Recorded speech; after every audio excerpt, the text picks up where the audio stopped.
mayabang komunidad naninirahan si Nena. Isang dalagang simple ngunit puno ng pangarap. Sa parehong lugar, si Jose ay buong puso at tiyagang nililigawan si Nena. Nang makita ni Nena ang katapatan at determinasyon ni Jose, sinagot niya ito at sila'y nagpakasal sa simbahan. Isang pangarap na matagal niyang ninanais. Matapos ang kasal, nagpasya si Jose na mangibang bansa upang magtrabaho bilang construction worker at mabigyan ng maayos na kinabukasan ang kanilang pamilya. Ngunit hindi naging madali ang buhay sa abroad. Labis ang kanyang pangungulila kay Nena at mabigat ang sakripisyong kanilang dinanas. Dahil dito, pinili ni Jose na bumalik sa Pilipinas. Muling nagsama ang mag-asawa at nagpasyang magtayo ng sariling kabuhayan sa mamagitan ng paggawa ng abel at panday bilang pagyakap sa sariling kultura at sipag ng Pilipino.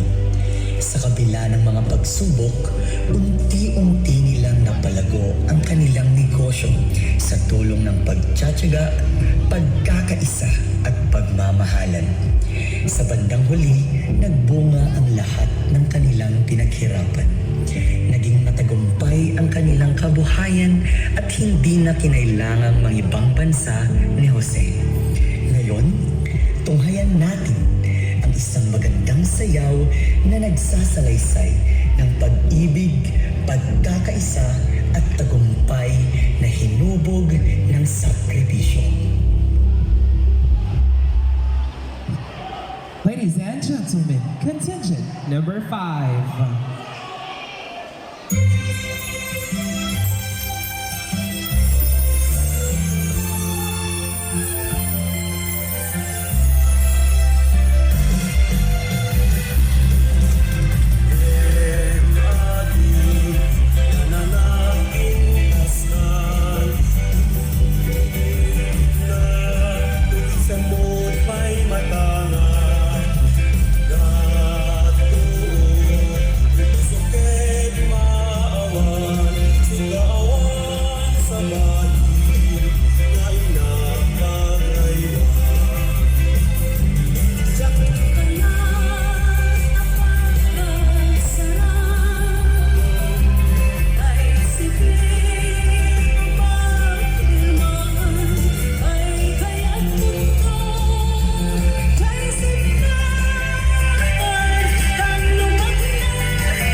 Badasin tigasat ko at balas ng tao.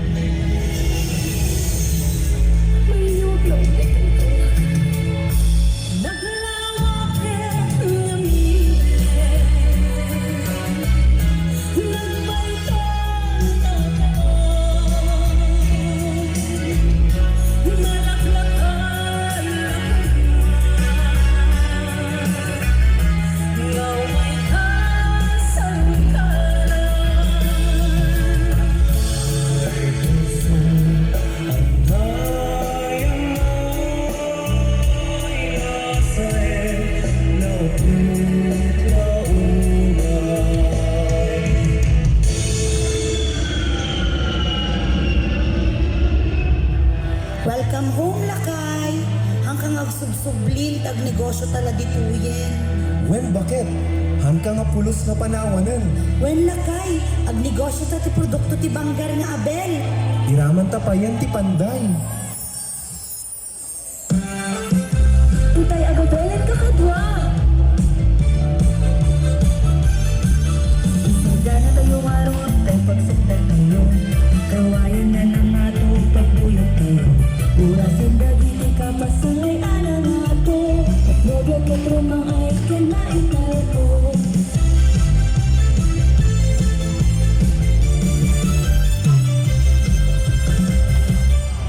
Kawayan, anay sasangayan pa hindi sama. Paramigan kay abinan baka. Kapasana ipaganda, bakit itan? Tapno may sagana kapas mo pulipol itan.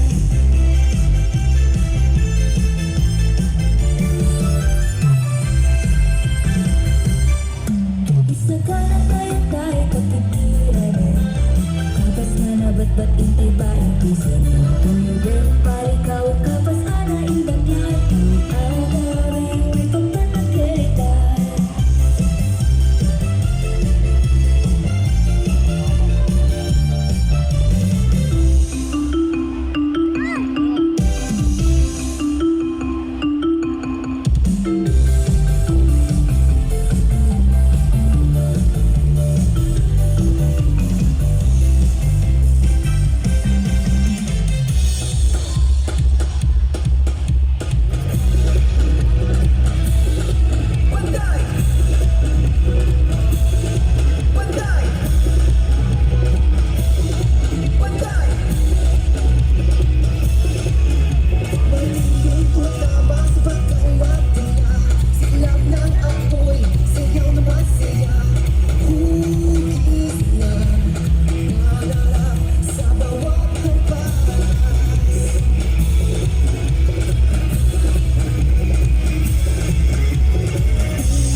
full bucket.